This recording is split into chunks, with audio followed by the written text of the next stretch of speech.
Hey everybody, we are still in the book of Daniel here at Off the Grid Bible Study, and we are looking at Daniel chapter 5. And in Daniel chapter 5, we have this principle that is well established in the New Testament. In Ephesians chapter 5, verse 18, it says, "Be not drunk with wine, but be filled with the Holy Spirit." And of course, that is a choice that people have to make. You can be drunk with wine if you so choose to be, or you can be a believer and be filled with the Holy Spirit. So there are two options.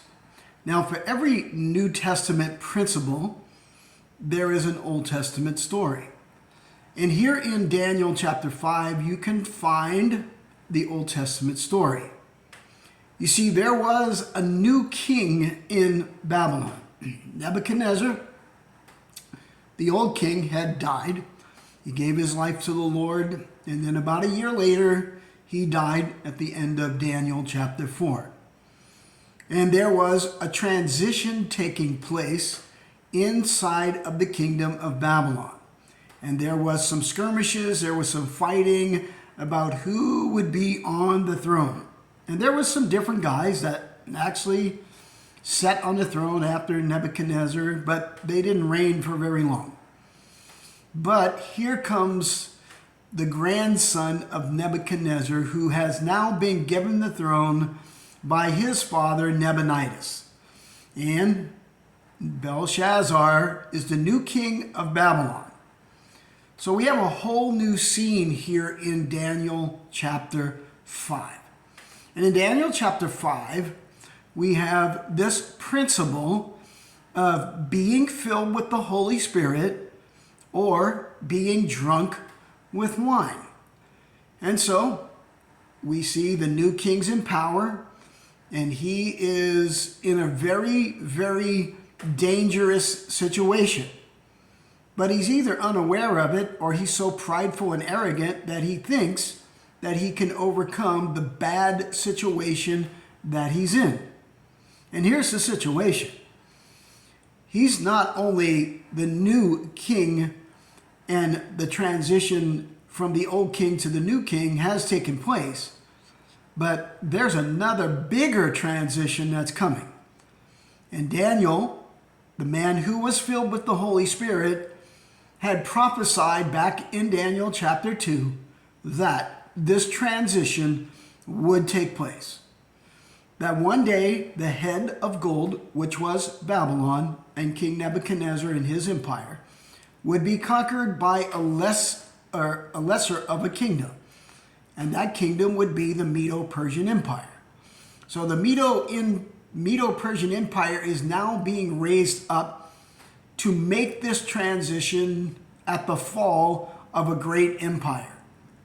And this should really get our attention, because when great empires fall and we sit there and we think that, there's nothing we can do, well, first thing we can do is we can be like Daniel. Daniel prayed, and Daniel prayed, and Daniel prayed. And so I want to encourage you right now to be praying for the United States of America. You see, Babylon was the dominating superpower. Babylon was secure inside their fortified walls. Their walls were unbelievably massive. They had walls that were 87 feet thick that went up 350 feet high. So inside of these walls, you would feel very secure. But the transition is going to take place because God said it was going to take place. There is going to be a conquering of Babylon by the Medo-Persian Empire. By the way, the Medo-Persian Empire would be the modern state of Iran, which is pretty interesting right now. And so this Medo-Persian Empire is gathering outside the fortified walls of the dominating superpower, Babylon. And they are conquering all the villages outside the wall, and they are taking over the territory one section at a time. While inside the walls, the king is feeling mighty prideful, mighty arrogant, thinking there's no way we can be defeated because we are the superpower and we are fortified. But outside the wall, the Medo-Persians are conquering and surrounding the city of Babylon. Not only are they surrounding the city of Babylon, but they are actually transitioning the water from the Euphrates River into a marshy swamp area and diverting it away from the city. You see, the river Euphrates ran right through the middle of the city of Babylon, and it went underneath the wall to supply the city with water. But outside, there's a huge army, and they're diverting the water. They're going to dry up the water that's going into Babylon. And when they did get it dried up and diverted into a different area, the armies of the Medo-Persian went in under the wall of the river that was dried up because they forgot to close the gates that were there over the waters of the river that flowed into the city.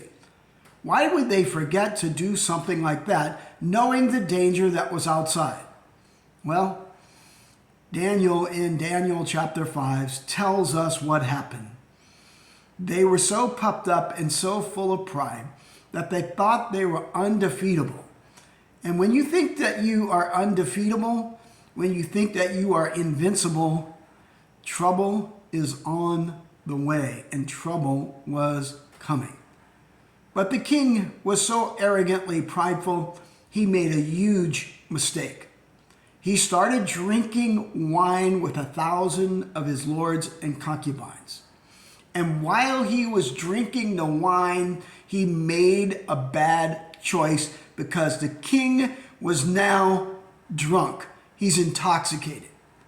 And he orders his commanders or his military guys to go and get the golden vessels from the temple in Babylon so that he can use them in a blasphemous act of worship to his pagan gods.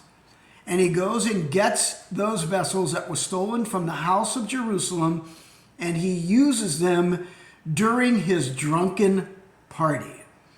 And while he is drunk, and while he is drinking, and listen, one of the biggest points of this passage is leaders should not drink.